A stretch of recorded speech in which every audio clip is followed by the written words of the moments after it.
میرے عزیزو، آج ہم پاکمہ کلیسیا کے ساتھ مل کر سال کے دوران 18ویں اتوار کی عبادت میں شریک ہیں، اور آج کے کلام پر دھیان و گیان کرنے سے پہلے میں آپ کے ساتھ ایک شخص کی کہانی جو ہے وہ شیئر کرنا چاہتا ہوں۔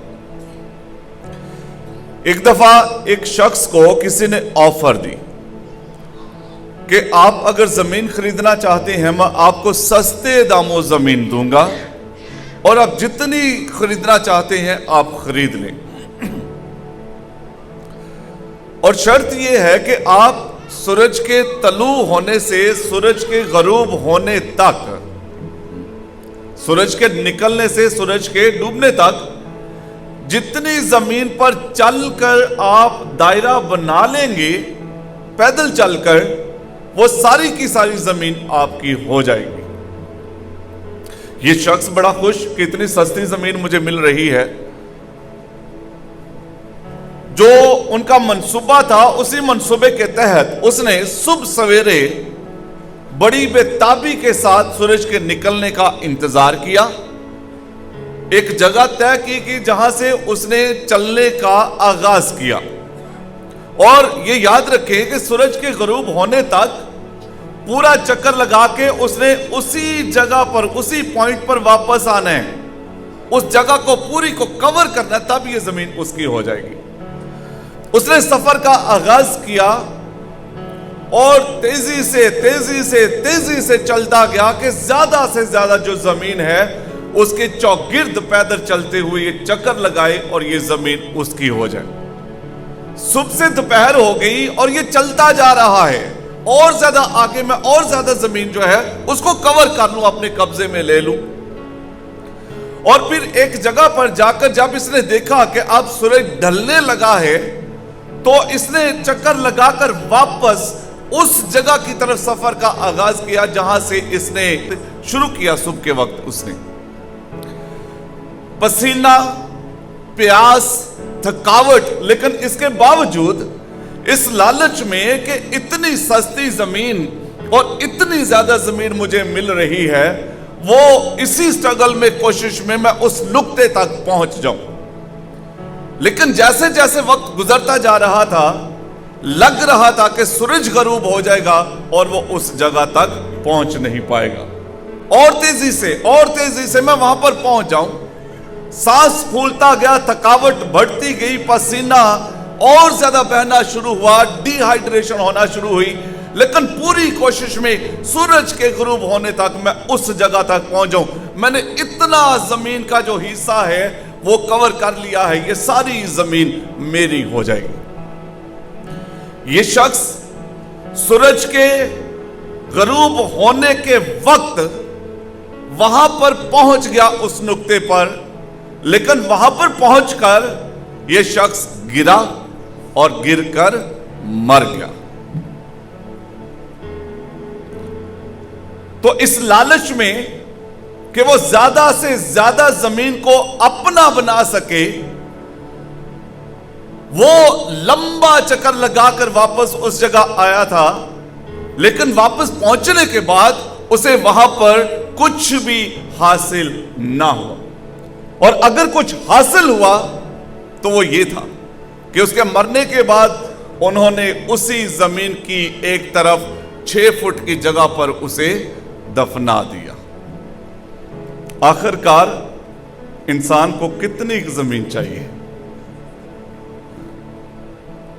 سوال، آخرکار انسان کو کتنی زمین چاہیے؟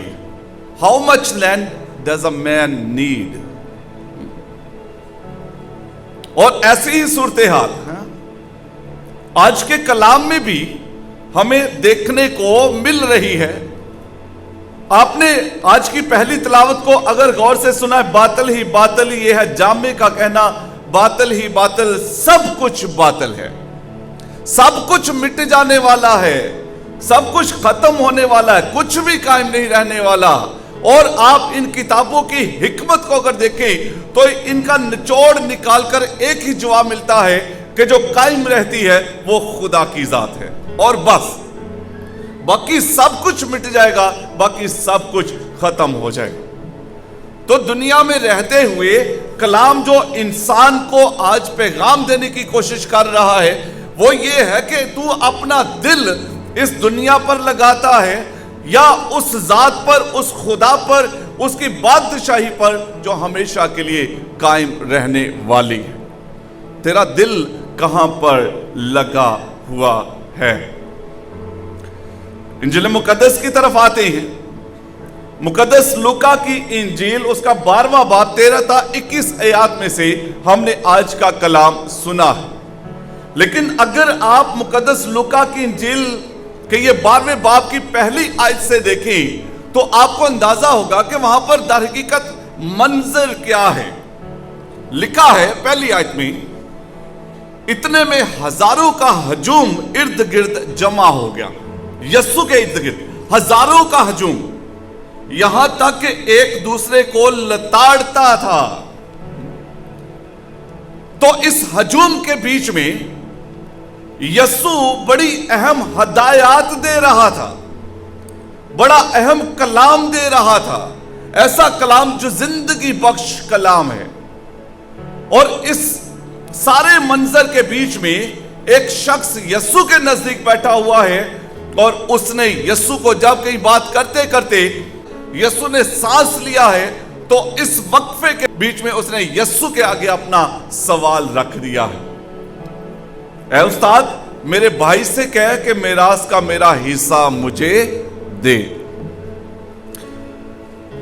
لگتا یوں ہے اس کے سوال سے کہ دو بھائی ہیں اور دونوں کے بیچ میں میراث کا مسئلہ ہے، اور یہ جو یسوع کے سامنے ہے یہ چھوٹا ہے، اور اسے یہ پتا ہے اگر یسوع میرے بھائی سے کہتا ہے کہ اسے میراث کا حصہ اسے دے دے تو میرا بھائی یسوع کو کبھی بھی انکار نہیں کرے گا۔ تو یہ سوچ کر وہ یسوع کے سامنے آ کر بیٹھا ہوا ہے، مجھے موقع ملے اور میں یسوع سے کہوں کہ تم میرے بھائی سے کہہ کہ میراث کا جو میرا حصہ ہے وہ مجھے دے دے۔ لیکن یسوع کا جواب ذرا مختلف ہے۔ یسوع نے اسے یہ نہیں کہا کہ اپنے بھائی کو بلا کے لا، میں اس سے کہتا ہوں کہ تیرا حصہ تجھے دے دے، تمہارا مسئلہ حل ہو جائے گا۔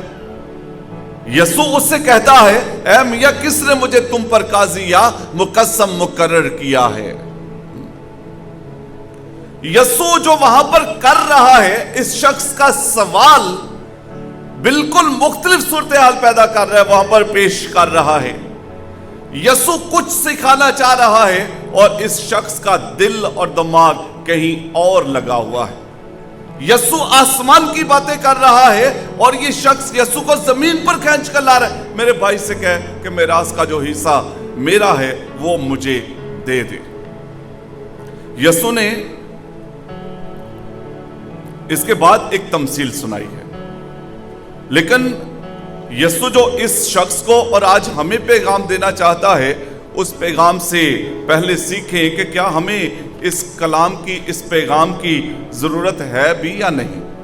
کہیں وہ شخص، دو لوگوں کا یہاں پر ذکر ہے، ایک آباد میں نادان ساہوکار ہے اور ایک یہ جو یسوع کے سامنے بیٹھا ہوا تھا اور یسوع سے کہہ رہا ہے کہ میرے بھائی سے کہہ کہ میراث کا میرا حصہ مجھے دے دے۔ تو یہ دونوں کردار کہیں ہمارے بیچ میں تو نہیں ہے۔ اگر ہمارے بیچ میں ہے تو ہمیں پھر آج کے کلام کی ضرورت ہے۔ آج جو یسوع ہدایت کر رہا ہے، ہمیں اس ہدایت کی ضرورت ہے۔ اس شخص کا قصور کیا ہے؟ غلطی کیا ہے؟ یہ یسوع کے سامنے بیٹھا ہوا تھا لیکن اپنے خیالوں میں گم تھا کہ کب مجھے موقع ملے میں یسوع سے کہوں کہ میرا یہ مسئلہ حل کرے، اور یسوع اگر کر دے گا تو میں اپنی دولت کا جو اپنا حصہ ہے وہ لے کر الگ سے ایک اچھی زندگی گزاروں گا، میرے پاس مال و دولت ہو جائے گا۔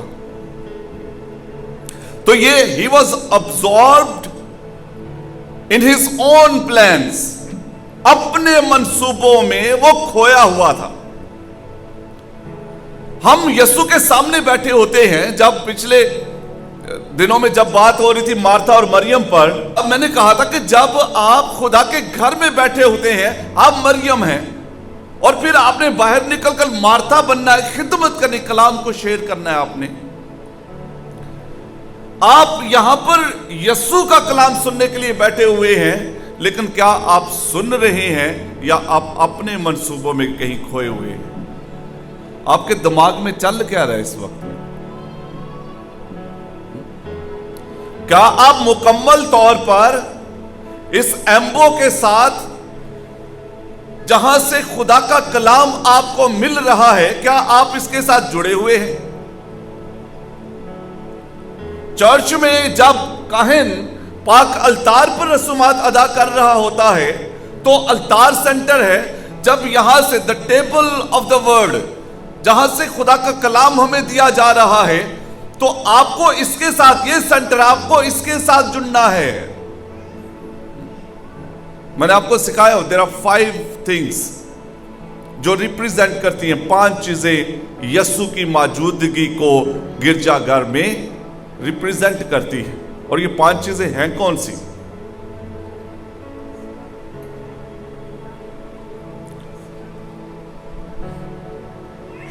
التار، یہاں سے شروع کرتے ہیں۔ التار، یہ ایمبو، کاہن نہیں، وہ کرسی، وہ جو چیئر، پریزیڈنشل چیئر جہاں پر کاہن بیٹھے ہوتے ہیں یا بشپ صاحب بیٹھے ہوتے ہیں۔ ایک التار، دوسرا یہ ایمبو، تیسرا وہ چیئر، چوتھا مومنین، اور 5واں بیپٹزمل پونڈ، جہاں پر بچوں کو بپتسمہ دیا جاتا ہے۔ آپ گرجا گھروں میں دیکھیں تو ایک جگہ اسپیشلی بنائی جاتی ہے جہاں پر بچوں کو بپتسمہ دیا جاتا ہے۔ یہ 5 چیزیں ہیں جو یسوع کو ریپریزنٹ کرتی ہیں۔ اس لمحے میں اگر آپ اس ایمبو کے ساتھ جڑے ہوئے ہیں جو یسوع کو ریپریزنٹ کرتا ہے، مطلب آپ یسوع کے ساتھ جڑے ہوئے ہیں۔ یسوع آپ کے ساتھ کلام کر رہا ہے، آپ کن خیالوں میں کھوئے ہوئے ہیں؟ آپ کہاں پر ہیں؟ اگلا گیت کون سا گانا ہے؟ گھر میں جا کر پکانا کیا ہے؟ اس کے بعد کہیں کام پر جانا ہے تو دعا جلدی ختم ہو جائے تو میں یہ کروں گا، ایسے کرنا ہے، ویسے کرنا ہے۔ آپ کن سوچوں میں ڈوبے ہوئے ہیں؟ ہوتا ہے ہمارے ساتھ کہ نہیں ہوتا؟ ہوتا ہے کہ نہیں ہوتا؟ ہوتا ہے نا ایسا؟ تو ہم اس شخص کی طرح ہیں جو یسوع کے سامنے منہ اٹھا کے یسوع کی طرف مسلسل دیکھ تو رہا ہے، یسوع زندگی کا کلام دے رہا ہے، وہ آنکھیں یسوع پر ٹکائے ہوئے ہیں، یسوع کی طرف اس نے منہ کیا ہوا ہے، اس لیے نہیں کہ اس کا کلام سنے، بلکہ اس لیے کہ کب یسوع چپ ہو اور میں سوال کروں میراث کا حصہ میرا بانٹ دے۔